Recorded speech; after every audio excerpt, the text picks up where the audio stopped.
ఆ అమ్మాయి తీసుకున్న నిర్ణయంలో తప్పేం లేదురా. అవునరా, ఈ పెళ్లి జరిగితే ఆ అమ్మాయికి న్యాయం జరగడం కాదు, చాలా అన్యాయం జరిగినట్టు అవుతుందిరా. దయచేసి నన్ను ఎవరు బలవంతం చేయదు ప్లీజ్.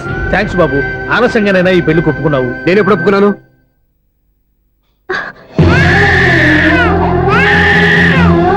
బావా, చూసావా, నువ్వు నన్ను వదిలించుకుందాం అనుకున్నా వీ నన్ను వదలటం లేదు. ఏరే బంగారు, మీ నాన్న అవునన్నా కాదన్నా మన బంధం ఎవ్వరూ విడదేలేరా. మా నాన్నని మీ నాన్న మార్చుకోలేంది మీ నాన్నని ఎప్పటికైనా మనం మార్చుకోలేమా ఏంటి? ఎలాంటి పరిస్థితుల్లో అయినా మీ నాన్న మారతాడు, కాలం మారుస్తుంది.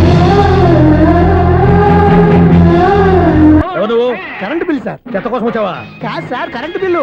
మరి చెత్త కోసం వస్తే డైరెక్ట్ గా లోపలికి వచ్చేస్తావేంటి? బయట నుంచి కానీ ఉంటా. స్పీకర్ కట్టండి సార్. ఓ సౌండ్ పెంచమంటావా? సౌండ్ లేదా దుప్పటగా మొత్తం పెట్టేసా. తగ్గించమంటావా? మరి ఆ మాట చెప్పచ్చుగా మొహమాట పడతావే ఏమే?